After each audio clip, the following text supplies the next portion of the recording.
안녕하세요. 영동고등학교 교사 윤상영입니다. 오늘은 수시 전형 유형별 분석과 지원 전략 두 번째 시간입니다.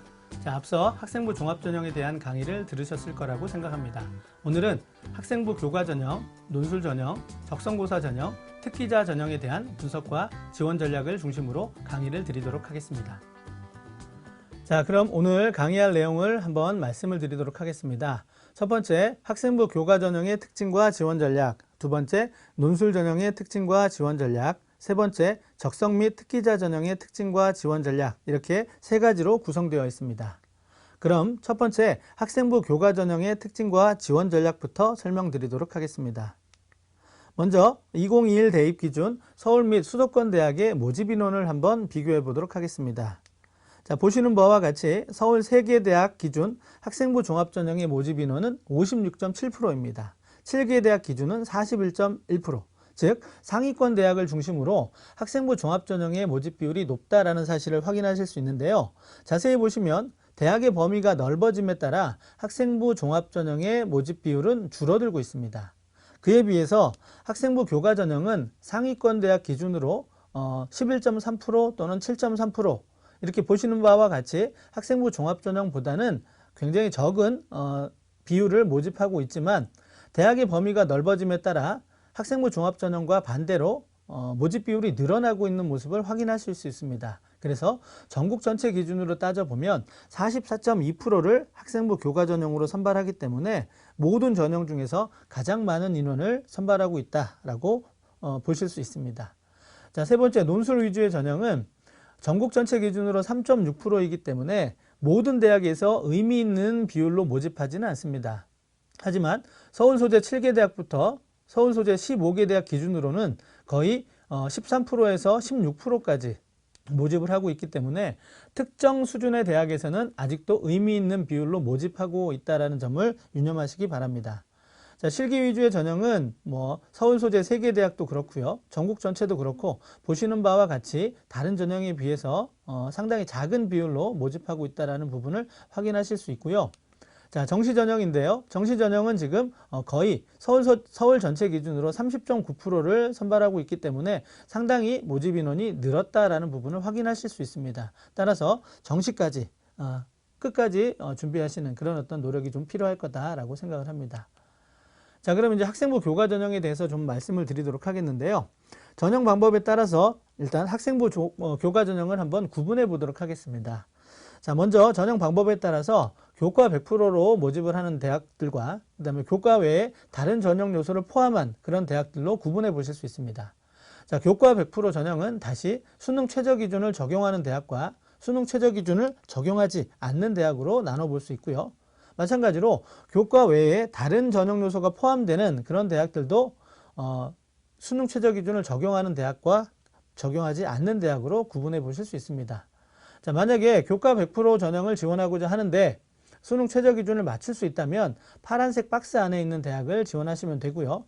교과 성적에는 자신이 있지만 수능 최저 기준을 충족할 자신이 없는 경우에는 강남대, 명지대 등 그 밑에 박스의 대학에 지원하시면 좋을 것 같습니다. 면접을 포함하는 그런 대학들이 명지대, 수원대, 안양대 이런 대학들이 있기 때문에 이런 대학에 지원하기 위해서는 면접에 대한 대비를 해 주시는 것이 필요할 거라고 생각이 되고요. 그 다음에 가천대나 경기대, 중앙대, 성신여대, 한국외대 등은 교과 외에 비교과가 반영이 되고 있습니다. 하지만 비교과의 영향력은 교과보다 그렇게 큰 편은 아니기 때문에 교과 중심으로 지원 전략을 세워주시면 좋을 거라고 생각이 됩니다. 수능 최저 기준이 있고 없고에 따라서 지원할 수 있는 대학들이 달라지게 되는데요. 사실 학생부 교과 전형의 입시 결과에 수능 최저 기준이 영향을 좀 많이 주고 있습니다. 수능 최저 기준이 영향을 많이 주고 있는데요. 비슷한 수준의 대학이라 하더라도 수능 최저 기준이 있는 경우하고 수능 최저 기준이 없는 경우에는 0.5등급에서 크게는 한 1등급 이상 입시 결과가 차이 나는 모습을 보실 수 있습니다. 따라서 가급적 학생 여러분들은 수능 최저 기준이 있는 그런 교과 전형에 도전하는 것이 지원할 수 있는 대학의 폭을 좀 넓히는 그런 방법이라고 생각이 되고요. 그 다음에 학생의 교과 성적이 다소 부족하더라도 추가 합격의 기회를 살릴 수 있는 그런 어떤 방법이 된다라는 점을 생각하셔서 수능 공부에 좀 최선을 다해 주시길 부탁드리겠습니다. 자, 수능 최저 기준은 이따가 자세히 설명을 드리겠지만 뭐 3개 영역이나 4개 영역을 반영하는 대학들보다는 2개 영역을 반영하는 대학이 많습니다. 따라서 학생이 자신이 있는 영역을 중심으로 해서 2개 영역 정도만 준비를 해도 충분히 최저 기준이 있는 대학에 도전할 수 있기 때문에 이 점을 좀 명심하셔서 지원 전략을 세워주시면 좋을 것 같습니다. 자, 학생부 교과 전형의 전년도와 달라진 부분을 한번 살펴드리도록 하겠습니다. 자, 학생부 교과 전형은 전형의 특성상 정량 평가로 평가가 이루어지는 경향이 짙습니다. 그래서 학생부 교과 성적이 높으면 합격을 하고요. 학생부 교과 성적이 부족하면 당연히 불합격을 하겠죠. 이렇게 그 교과 성적의 입시 결과에 영향을 주는 그런 요소들이 일단 경쟁률이 있을 거고요. 그 다음에 모집 인원이 있을 거고요. 그 다음에 수능 최저 기준이 있을 거고요. 그 다음에 학생부 반영 방법의 변화가 있을 겁니다. 따라서 다른 전형들도 마찬가지로 변화된 부분을 살피시는 게 중요하겠지만 학생부 교과 전형에서 나타나는 변화된 부분은 곧바로 입시 결과에 직결되기 때문에 다른 전형에 비해서 조금 더 면밀히 살펴보실 필요가 있을 것 같습니다. 자, 변화된 부분은 크게 3가지로 한번 확인해 보실 수 있는데요. 첫 번째는 모집 인원의 변화, 두 번째는 학생부 반영 방법의 변화, 세 번째는 수능 최저 학력 기준의 변화, 이렇게 3가지로 유형화해 볼 수 있습니다. 자, 먼저 단국대하고 세종대를 보시면 모집 인원이 감소했습니다. 자, 모집 인원이 감소했다라는 얘기는 당연히 경쟁률이 올라갈 가능성이 높고요. 그 다음에 입시 결과도 따라서 높아질 그런 가능성이 있다라는 점으로 저희가 생각해 볼 수 있겠죠. 두 번째, 명지대학교, 그 다음에 숭실대학교에서 보시는 바와 같이 학생부 반영 방법의 변화. 학생부 반영 방법이 변화가 되면 기존에 학생들이 알고 있었던 자신의 교과 등급과 다른 어떤 교과 등급이 계산돼서 나올 수 있습니다. 따라서 프로그램을 통해서 대학별로 조금씩 다른 그런 어떤 학생부 반영 방법에 따라서 계산되는 그런 자신의 환산 등급 점수를 정확하게 인지를 하셔야지만 지원 전략을 정확하게 세우실 수 있습니다. 그래서 대학마다 반영 방법이 조금씩 다르기 때문에 본인에게 유리한 대학이 있고요. 또 본인에게 불리한 대학이 있으니까 이런 부분을 좀 확인해 주시면 좋을 것 같습니다. 자, 세 번째 이제 수능 최저 기준의 변화인데요. 경기대하고 상명대를 보시면 수능 최저 기준이 완화되었다라고 지금 설명이 되어 있습니다. 국민대는 수능 최저 기준이 변화되었다라고 설명이 되어 있는데, 자, 국민대를 먼저 말씀을 드리면요. 국민대는 전년도에 비해서 등급합 기준이 상향 조정된 것은 사실입니다. 하지만 작년까지는 최저 기준 반영 영역에 영어가 포함되지 않았어요. 하지만 올해부터는 영어가 포함되고 있습니다. 일반적으로 영어가 포함이 되면 최저 기준을 맞추기 쉽다라는 그런 인식이 좀 있습니다. 그런 맥락에서 본다면 국민대 역시 최저 기준이 완화되었다라고 보실 수 있을 것 같은데요. 만약 수능에서 영어가 굉장히 어렵게 출제되어서 1, 2등급의 비율이 현저히 떨어지게 된다면 그때는 영어를 활용해서 최저 기준을 맞추기 어려운 환경이 되죠. 그런 상황이 만약에 벌어진다면 국민대의 최저 기준은 강화된 측면으로도 생각해 볼 수 있습니다. 그건 실제로 이제 수능 결과가 나와봐야 될 부분이고요. 어쨌든 경기대와 상명대 또 국민대에서 볼 수 있듯이 최저 기준이 완화되었다라는 부분, 최저 기준이 완화되었다라는 얘기는 실질 경쟁률의 상승을 의미하고요. 실질 경쟁률의 상승은 평균점과 합격선의 거리를 좁히는 그런 효과를 나타낼 수 있습니다. 이 점을 감안하셔서 지원 전략을 좀 세워주셔야 할 것 같습니다. 자, 다음에 성신여대하고 홍익대에서도 보시는 바와 같이 수능 최저 기준이 완화되었습니다. 그에 비해서 한국외대하고 고려대는 지금 최저 기준이 다소 강화되었다라고 설명이 되고 있는데요. 한국외대는 재작년에는 수능 최저 기준이 있었어요. 하지만 작년에는 수능 최저 기준을 적용하지 않았습니다. 그랬다가 다시 올해부터 수능 최저 기준을 새롭게 적용한 그런 케이스이기 때문에 아마 전년도의 입시 결과를 그대로 적용해서는 안 될 거라고 생각이 되고요. 고려대 같은 경우는 학교 추천 1과 2로 구분했던 추천 전형을 올해는 하나로 합쳤습니다. 그러면서 최저 기준에 조정이 좀 있어서 약간은 전년도 추천 1과 비교했을 때는 다소 강화된 측면으로 확인하실 수 있습니다. 자, 앞서 말씀드렸던 바와 같이 변화된 부분이 입시 결과에 어떤 영향을 미칠지를 잘 고려하시면서 지원 전략 세워주시기 바랍니다. 자, 다음은 이제 수능 최저 학력 기준을 좀 살펴보도록 하겠는데요. 인문계 기준으로 3개 영역을 반영하는 또는 4개 영역을 반영하는 대학도 일부 있지만 대부분의 대학들, 많은 대학들에서 2개 영역을 반영해서 최저 기준을 적용한다는 부분을 확인하실 수 있습니다. 그런데 자, 성신여대를 한번 보실게요. 성신여대 영어 포함 시 2개 등급 합 5, 영어 미포함 시 2개 등급 합 6, 이런 식으로 대학에 따라서는 최저 기준 그 반영 영역에 영어를 포함하느냐 포함하지 않느냐에 따라서 최저 기준을 달리 설정해 놓은 그런 대학들이 있습니다. 이런 부분들을 꼼꼼하게 확인하셔야지 본인은 영어를 포함할 거라고 해서 기준을 생각했다가 영어가 포함이 되지 않는 경우는 기준을 맞추지 어려울 수도 있습니다.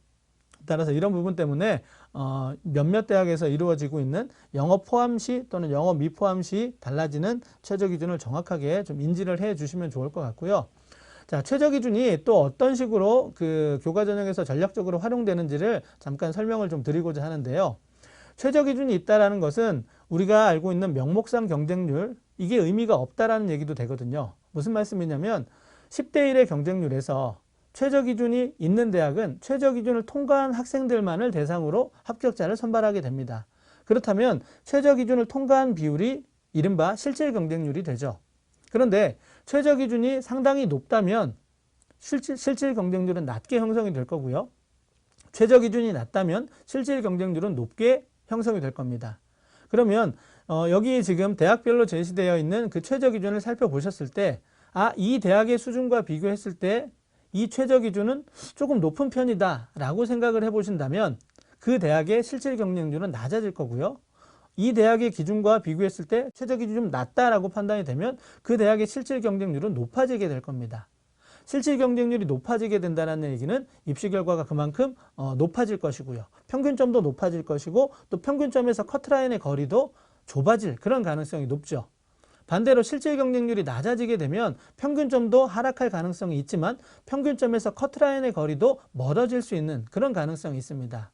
따라서 여러분들이 그 최저 기준을 판단하실 때 이 대학의 최저 기준은 이거야 라는 그런 단순한 사실만을 확인하지 마시고 이 대학의 수준과 수능 최저 기준의 상관성을 잘 따져보시면 이 대학의 합격선, 평균점부터 커트라인의 거리가 어떻게 될지, 그러면 내가 다소 성적이 좀 부족하더라도 이 대학의 최저 기준은 상대적으로 높은 편이야?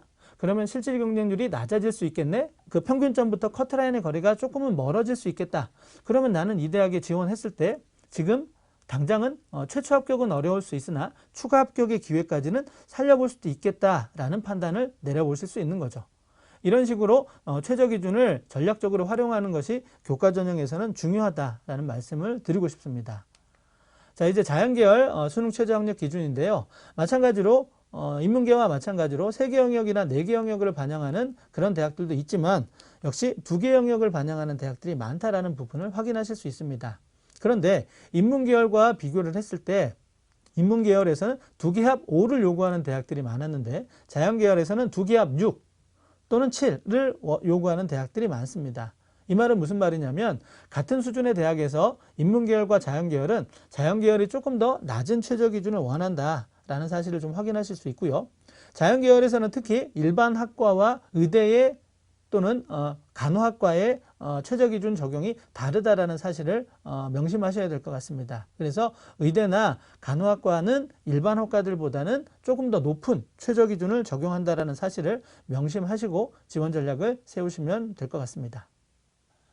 자, 그 다음에 교과 전형의 이제 경쟁률과 충원률 보실 텐데요. 앞서서 제가 설명을 드렸던 것의 어떤 근거라면 근거가 될 수 있는 부분인데, 자, 보시면 교과 전형의 서울 지역의 평균 경쟁률은 7.4대 1, 인천 경기 지역은 8.7대 1, 강원 지역은 6.5대 1이었습니다. 근데 오른쪽에 오른쪽에 나와 있는 학생부 종합 전형은 그보다 훨씬 더 높게 성정이 돼 있죠. 서울과 인천 경기 기준으로. 논술은 말할 것도 없이 굉장히 높습니다. 그런데 밑에 보시면 이제 충원율이 나와 있는데요. 학생부 종합전형하고 교과전형만 비교를 해봤을 때 충원율이 거의 2배 가까이, 2배 이상 높은 모습을 보실 수가 있습니다. 이 말은 무슨 말이냐면, 자, 경쟁률은 낮은데 충원율이 높아요.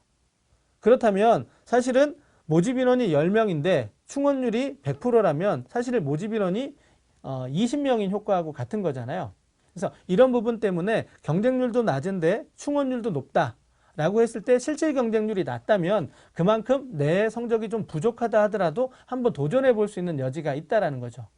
자, 이런 부분 때문에 저희가 학생부 교과 전형에서는 그 대학의 수준에서의 최저 기준과의 상관성, 그 다음에 경쟁률, 그 다음에 실질 경쟁률, 충원율 이런 것까지 모두 다 고려를 해야지만 완벽한 지원 전략, 뭐 완벽하다라는 건 있을 수 없겠지만 조금 더 최선의 지원 전략을 수립하실 수 있다라는 부분을 좀 참고하시면 좋을 것 같습니다. 자, 학생부 교과 전형 최저 기준에 따른 실질 경쟁률 사례를 한번 보여드릴 텐데요. 자, 중앙대학교 학생부 교과 전형을 기준으로 좀 말씀을 드리도록 하겠습니다. 자, 이건 먼저 보여드리는 자료는 2019 자료인데요. 2019에 보시면 프랑스 어문학부 같은 경우는 8.7대 1의 그 명목상 경쟁률이었는데 최저 기준을 통과한 실질 경쟁률이 1.3대 1이었어요. 그 다음에 오른쪽에 보시면 건축학부 같은 경우는 17.3대 1이었는데 최저 기준을 통과한 실질 경쟁률은 1.0대 1이었어요.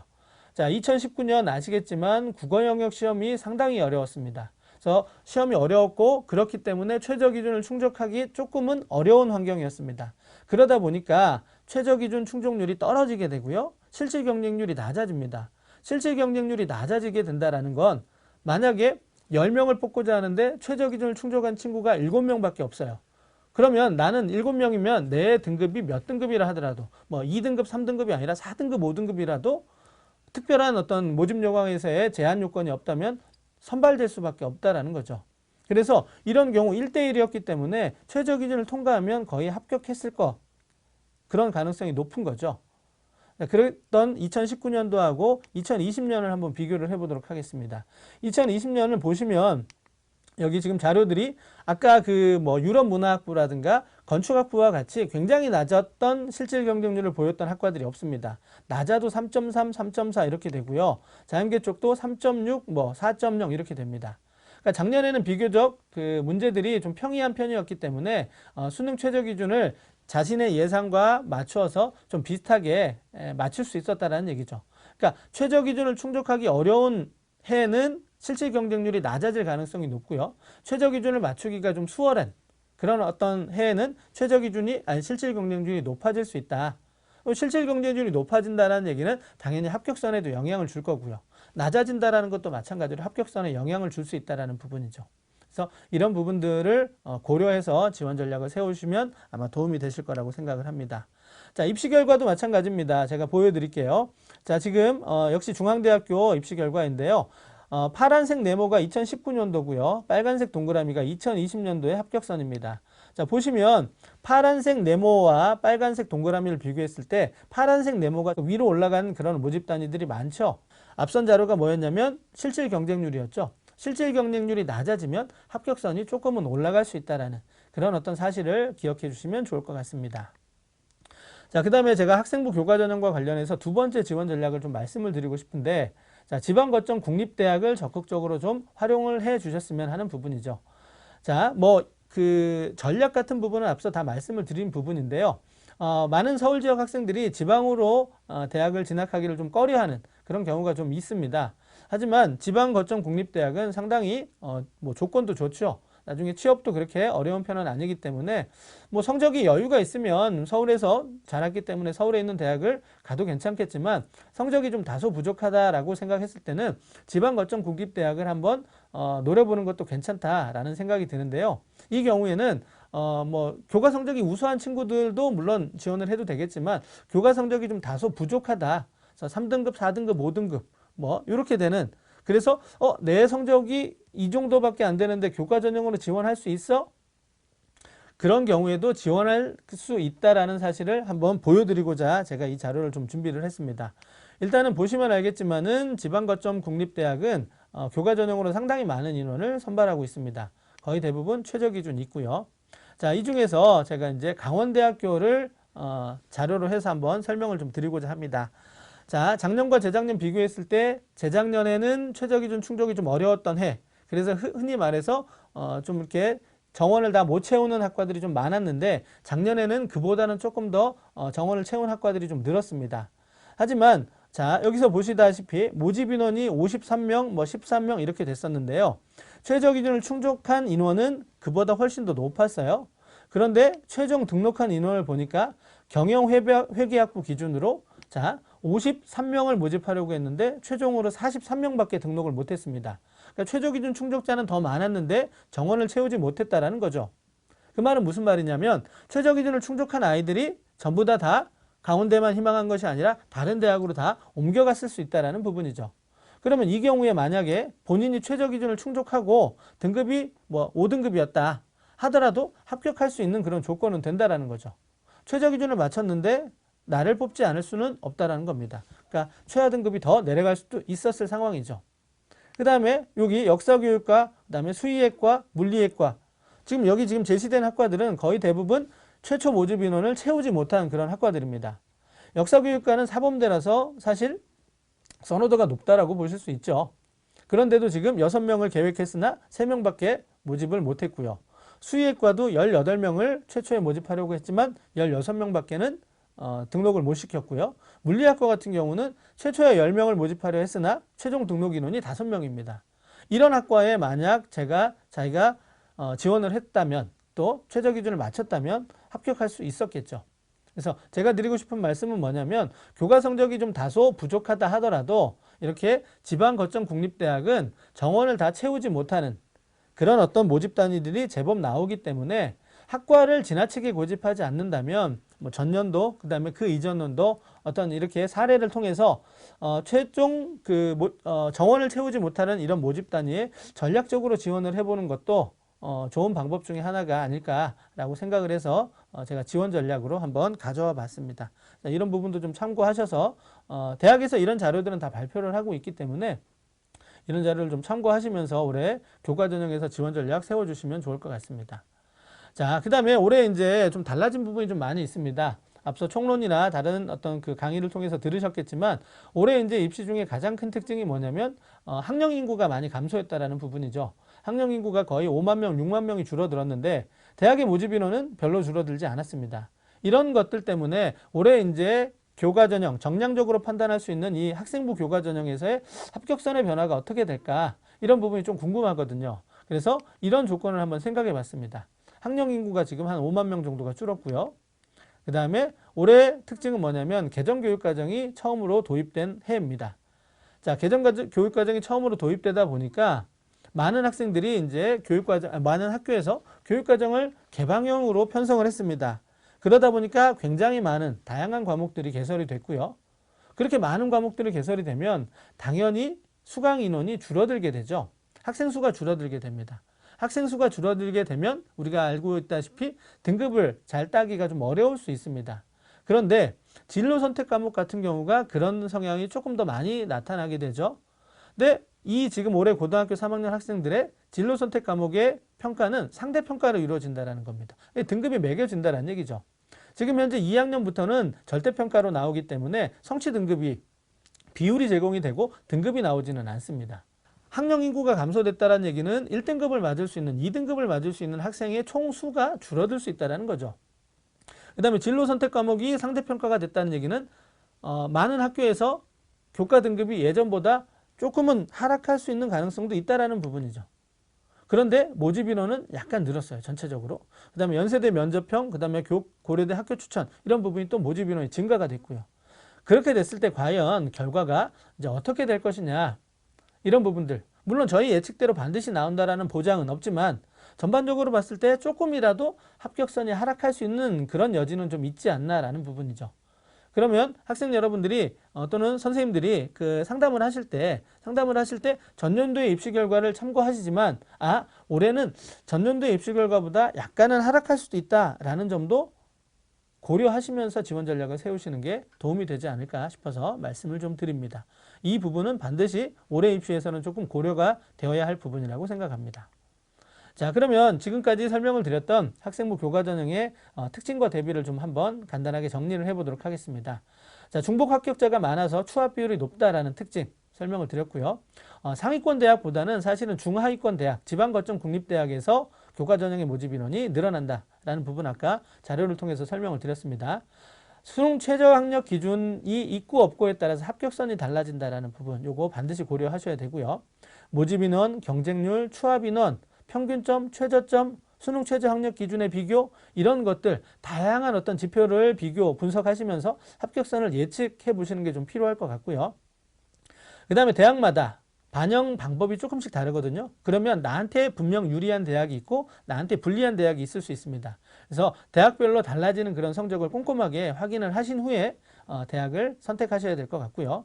전년도 입시 결과 당연히 공개되고 있기 때문에 참고를 하셔야 되고, 아까 마지막으로 제가 보여드렸던 학령 인구의 감소, 교육과정의 변화, 이런 부분들이 합격선에 어떻게 영향을 미칠지도 꼼꼼하게 따져보신 후에 지원 전략을 세우시는 게 필요할 거라고 말씀을 드릴 수 있겠습니다.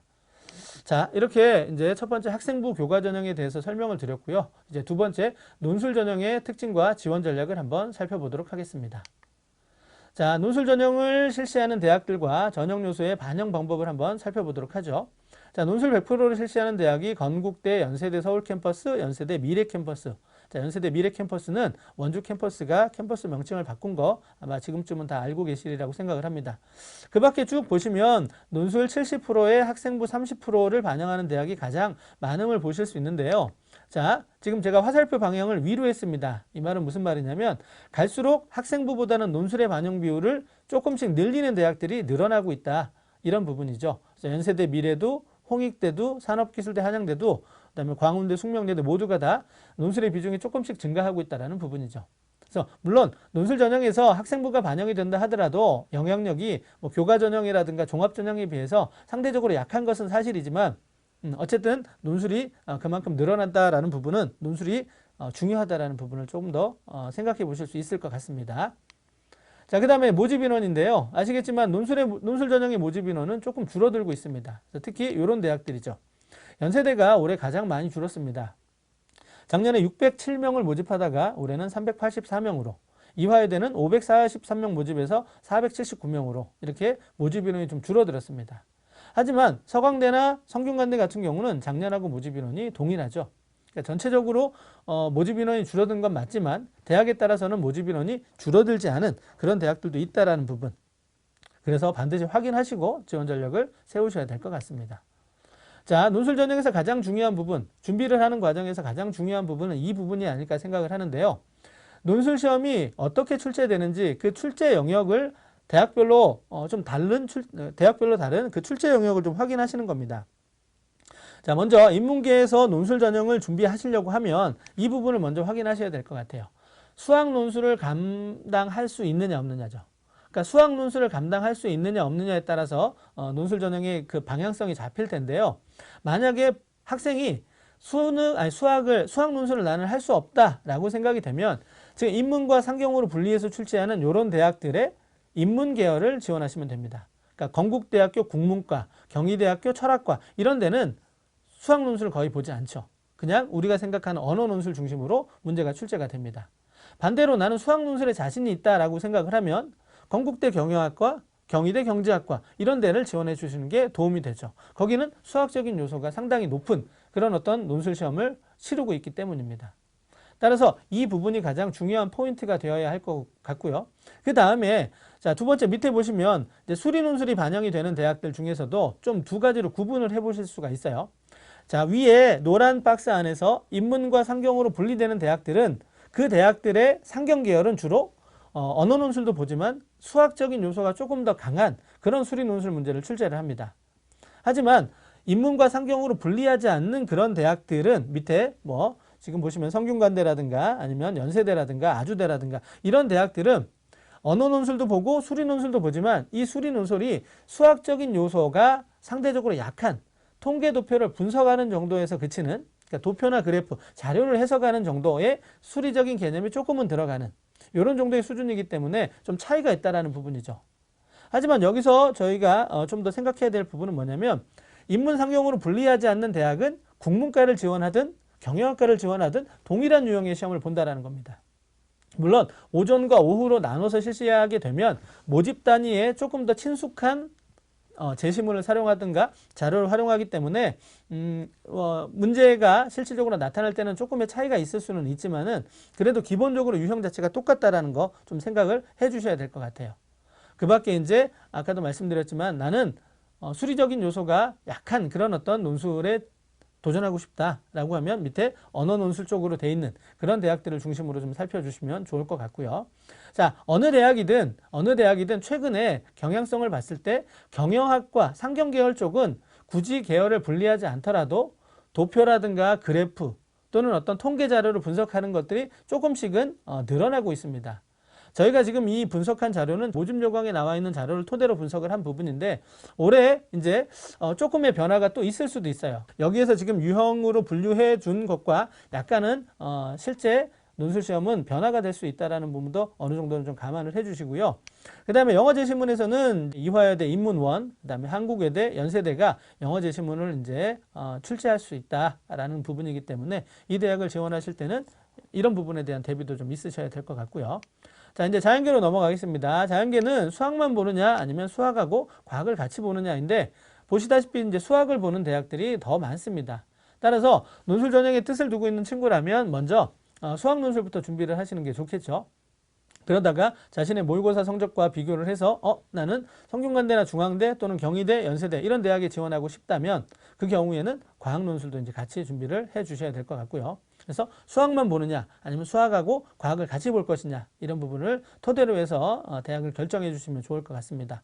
그 밖에 자연계 논술임에도 불구하고 언어 논술을 치르는 대학이 지금 한국항공대 이학, 그 다음에 가톨릭대 이런 모집 단위가 있고요. 그 다음에 한양대학교 의예과가 의예과 논술 중에서는 인문 논술을 같이 보고 있다는 부분도 좀 특징이고요. 울산대 의예과 같은 경우는 수학에다가 의학 논술을 보게 되네요. 이런 부분이 좀 차이가 있으니까 좀 감안을 해서 지원 전략 세워주시고요. 서울여대는 다른 대학들과 달리 수학 논술을 보지 않고 과학만으로 논술을 치르고 있다는 부분도 기억해 주시면 좋을 것 같습니다. 자, 이제 지금 그 출제 유형에 따라서 대학을 한번 분류를 해봤는데요. 이제 그 출제되는 과목들, 그다음에 시험 범위가 어떻게 되는지를 조금 더 자세히 살펴보도록 하겠습니다. 자, 인문계 쪽에서는 범위라고 하는 부분이 어떻게 크게 유용성이 없다라고 생각이 되고요. 자연계 쪽은 그 영향력이 조금 더 크기 때문에 자연계를 기준으로 좀 살펴드리도록 하겠습니다. 먼저 자연계의 그 수학 논술의 출제 과목이나 범위를 한번 살펴보겠는데요.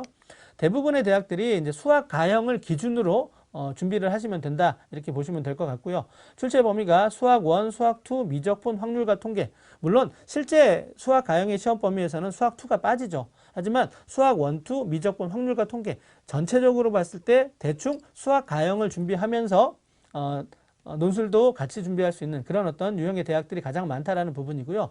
특징적인 부분이 기하가 지금 현재 그 일반 선택 과목에서 빠져 있고 진로 선택 과목으로 넘어갔죠. 그래서 이 기하가 포함되는 대학들이 연세대, 성균관대, 이화여대. 그러면 나머지 대학들은 이제 기하가 올해는 출제되지 않을 가능성이 높다라는 부분이죠. 그 다음에 자연계의 논술임에도 불구하고 한국기술교육대라든가 한국산업기술대라든가 항공대 이학과정, 이학계열 같은 경우는 수학 나형을 기준으로 범위를 보시면 알겠지만 미적분이 지금 들어가지 않고 있습니다. 거기에다가 항공대 같은 경우는 지금 인문 논술이 들어가죠. 물론 항공대 전체가 아니고요. 이학 계열에 해당하는 그런 쪽은 인문 논술도 같이 본다라는 부분입니다. 그래서 이런 부분들 그 대학마다 출제 범위라든가 과목이 다르기 때문에 반드시 확인하시고 지원 전략 세워주셔야 될 것 같아요. 그 다음에 이제 과학 논술인데요. 자, 과학 논술을 실시하는 대학이 이렇게 되어 있습니다. 앞서도 보여드렸고요. 이 중에서 과학 2를 포함하는 대학이 지금 연세대, 중앙대, 경희대, 종합대학으로는 이렇게 되고요. 그 다음에 의대 쪽으로는 아주대하고 연세대 미래캠퍼스가 과학 2를 지금 포함할 수 있다 이렇게 되어 있습니다. 자, 그런 경우에도 모집 요강이라든가 논술 안내 백서를 보시면 2를 출제를 할 경우에는 뭐 개념을 설명해 줄 수 있다 이런 어떤 조건들도 있으니까 너무 부담을 느끼지는 않으셔도 될 것 같고요. 자, 이제 과목을 선택하는 그런 부분에 있어서 물화생지를 기준으로 해서 선택할 수 있는 대학, 그게 이제 연세대학교죠. 그렇다고 해서 이제 모든 모집 단위에서 지구과학, 이 핵심이 지구과학이거든요. 지구과학 논술을 내가 선택할 수 있는 모집 단위가 전부냐? 그거는 아니에요. 그러니까 연세대학교의 모든 모집 단위는 아니고 모집 단위마다 선택할 수 있는 과학 과목이 정해져 있습니다. 그래서 지구과학이 포함되는 모집 단위가 있고요. 지구과학이 포함되지 않는 모집 단위가 있으니까 나는 지구과학을 논술 과목으로 선택하려고 했는데 봤더니 이 모집 단위에서는 지구과학을 치를 수 없습니다. 이런 경우는 주의를 해야 되겠죠.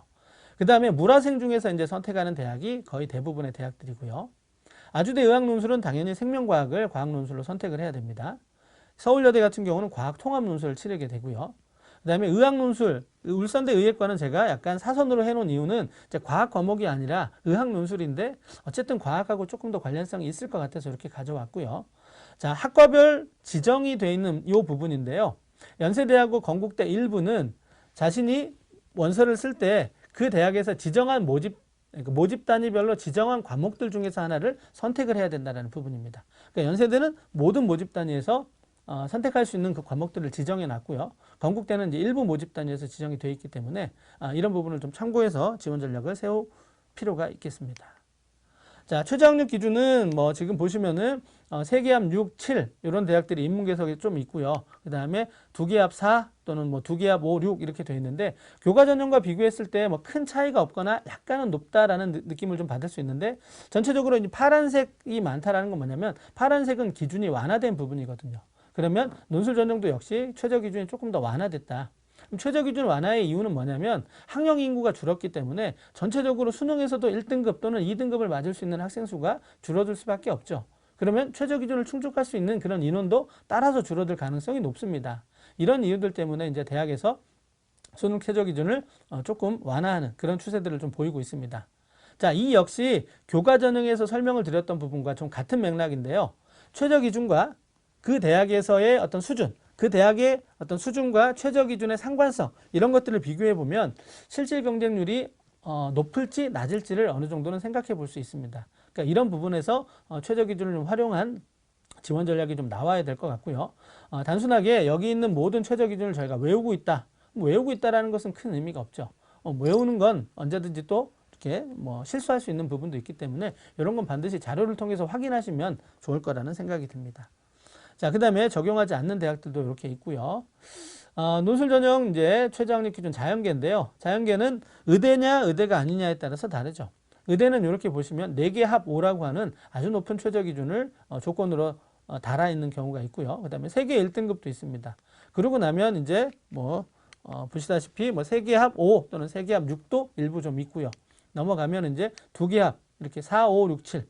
자연계는 역시 마찬가지로 교과 전형에서와 마찬가지로 최저 기준 면에 있어서는 인문계보다는 조금 더 완화된 그런 부분이 좀 있다라는 부분.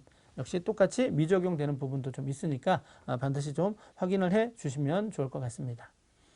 자, 그 다음에 논술 시험 일자에 따라서 대학을 좀 분류를 해봤는데 먼저 계열별로 좀 나눠봤습니다. 인문계 설명드리고 자연계 설명을 드릴 텐데요. 자, 12월 3일 수능을 기준으로 해서 수능 이전에 실시하는 대학이 총 6개 대학이고요. 나머지 대학은 전부 다 수능 이후에 실시를 하게 됩니다. 자, 그런데 가장 선호도가 높은 대학인 연세대학교가 수능 이전에 있다는 부분이 좀 특징이죠.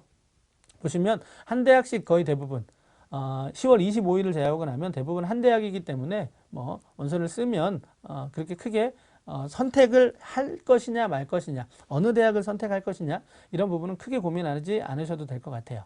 하지만 이제 수능 이후로 가면 좀 달라지죠. 12월 5일을 보시면 지금 몇 개 대학인가요? 지금 총 한 9개 대학이 한 날에 시험을 보게 됩니다.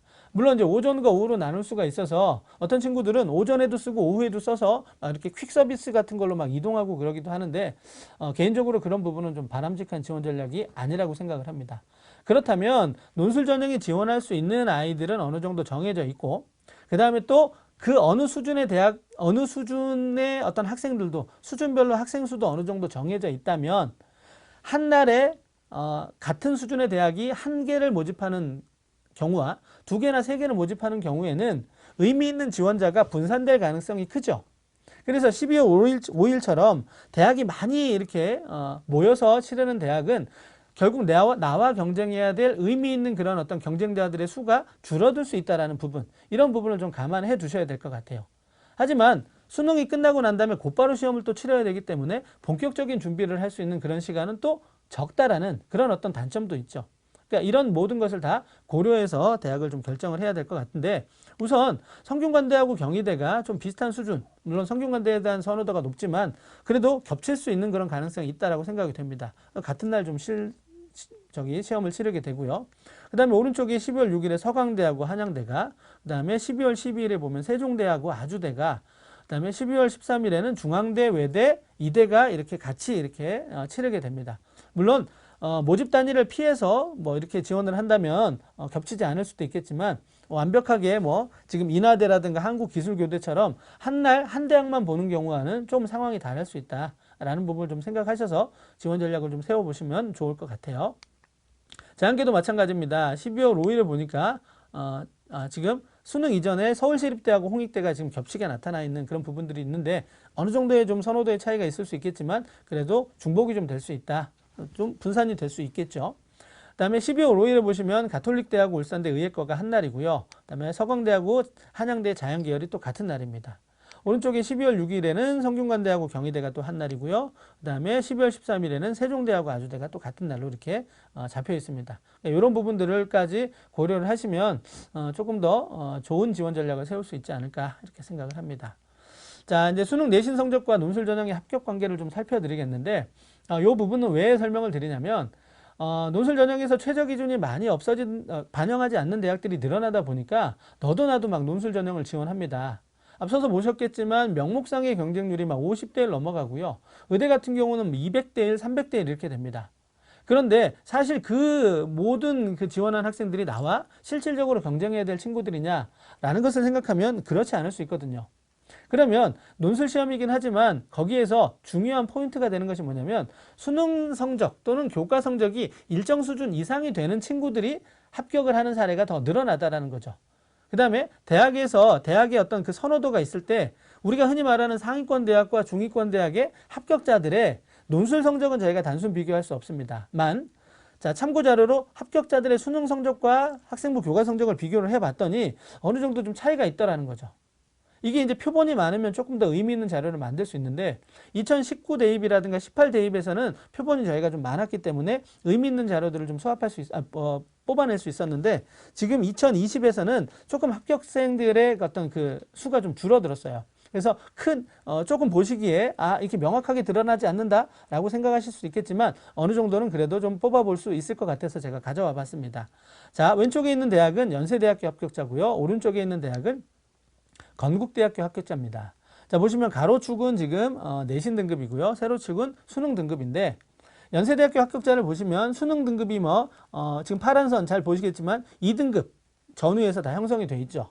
하지만 건국대 합격자를 보시면 2등급하고 3등급, 그 3등급이 넘어가는 좀 친구들도 있고요. 전체적으로 파란 점들이 연세대하고 건국대를 비교했을 때 건국대가 더 위로 올라가 있다는 부분. 그건 무슨 말이냐? 합격자들의 수능 성적이 연세대학교 합격자들이 수능 성적이 조금 더 좋다라는 거죠. 거기에다가 자, 연세대학교의 경우를 보자면 자, 내신은 2등급도 3등급도 4등급도 합격자가 나와요. 그런데 이제 수능은 일부 학생을 제외하고 나면 2등급이나 2.5등급을 넘어가는 친구들은 좀 별로 없죠. 따라서 논술 전형에서 상위권 대학을 합격한 친구들 보면 내신 성적도 어느 정도 영향을 주겠지만 내신보다 수능 성적이 좋은 친구들이 합격할 가능성이 높다. 그게 이제 최저 기준이 있고 없고하고는 상관없죠. 연세대 같은 경우는 최저 기준이 작년부터 없어졌습니다. 그럼에도 불구하고 수능 성적에서 의미 있는 결과를 거두는 학생들이 합격을 많이 하더라. 이런 부분들은 학생들 중에 나는 내신도 6등급, 모의고사도 6등급인데 나는 연세대학교를 논술 전형으로 갈 거야 라고 생각하는 건 지원은 할 수 있겠지만 의미 있는 결과를 뽑아내기는 어렵다라는 부분을 좀 생각해 주시면 좋을 것 같습니다. 따라서 정리를 드리자면 논술 전형에서 논술 실력 중요하지만 논술을 잘하기 위해서는 수능 성적, 그 다음에 또 그러니까 모의고사 실력이죠. 그 다음에 교과 성적이 우수한 친구들, 특히 수능 성적이 좋은 친구들이 훨씬 더 합격할 가능성이 높다. 이런 부분들도 좀 감안을 해 주실 필요가 있습니다.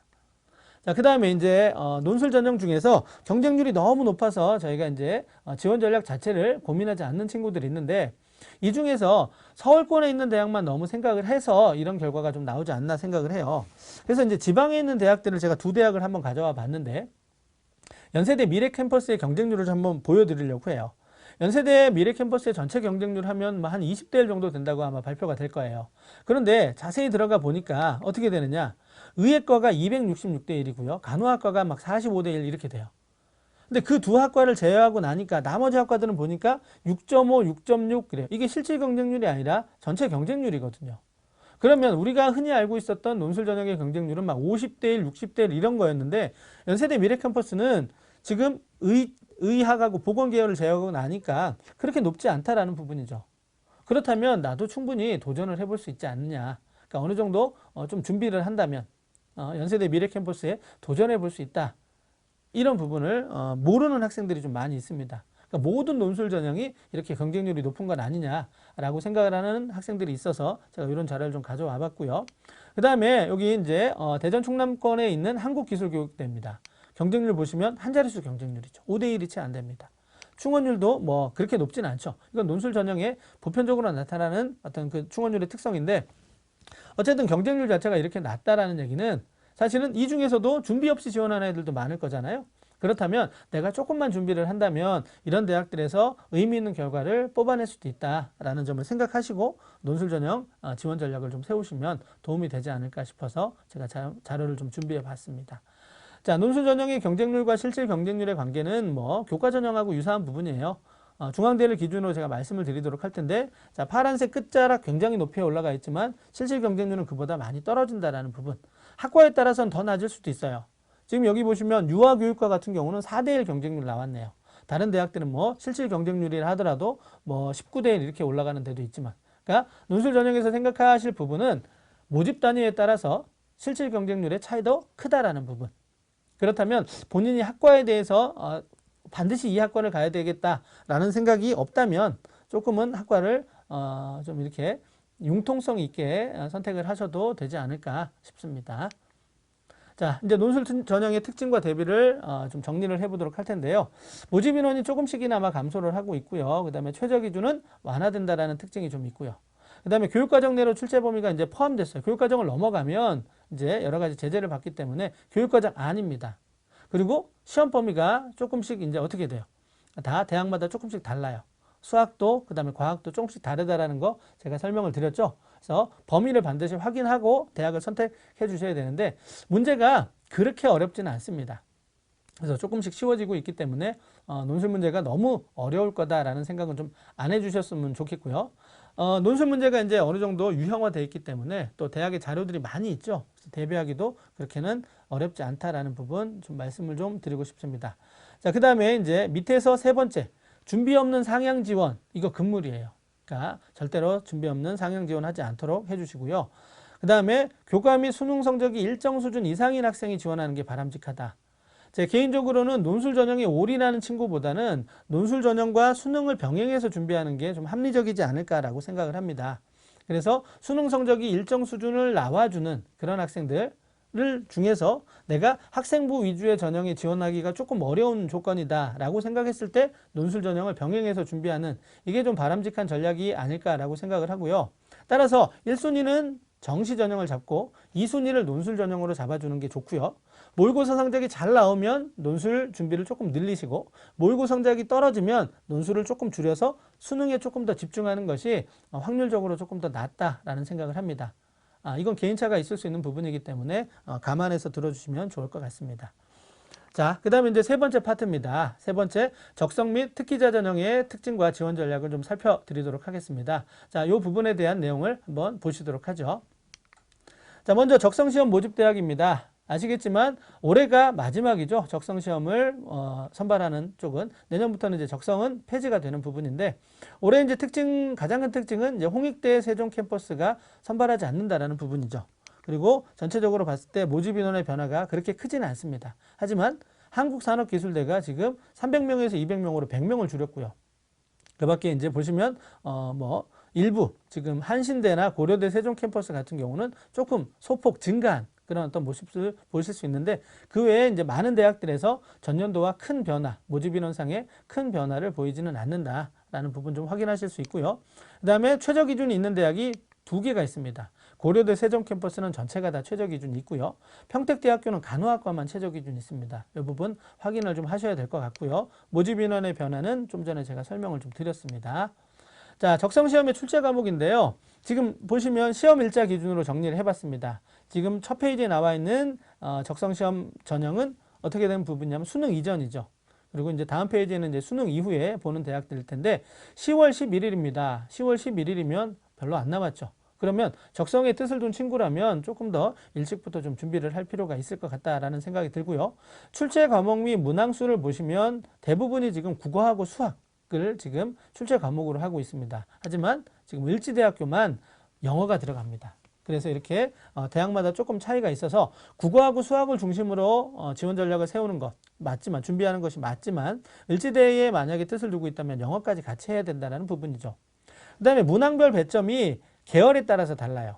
그러니까 인문계열은 국어 배점이 높고요. 자연계열은 수학 배점이 높은 경우가 좀 많습니다.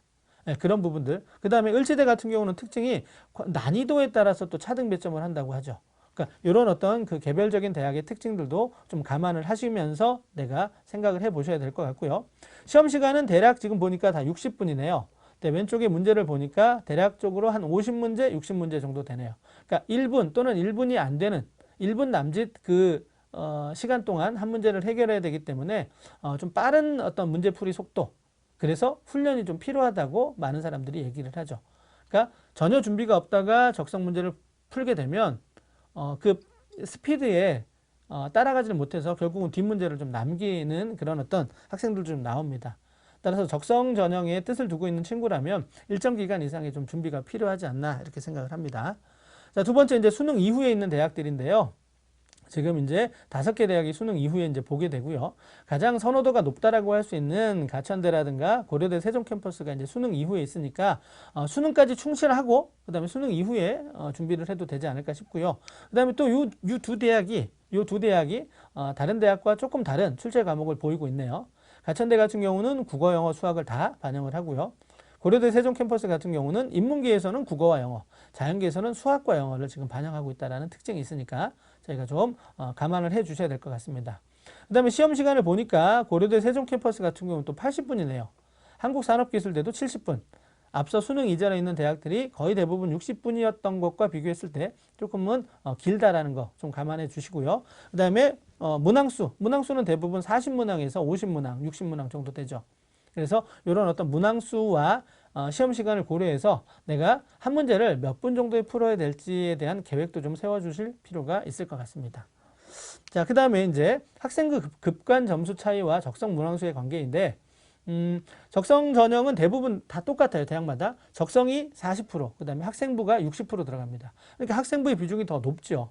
그래서 학생부가 되게 중요하다라고 생각을 하는데, 자세히 보시면 적성 전형에 지원하는 친구들은 주로 이제 3등급, 4등급, 5등급대가 좀 많다라고 생각이 되는데요. 이때 등급별 차이를 보면 뭐 6점, 40점, 18점 이렇게 대학별로 되어 있는데, 이걸 쉽게 생각했을 때 그 3등급에서 5등급의 점수 차이를 극복할 수 있는 적성 문항수가 몇 개냐라고 봤을 때 가천대는 2문제만 더 맞으면 내가 5등급이라도 일반적인 합격자가 3등급일 경우에도 그걸 만회할 수 있다는 부분이죠.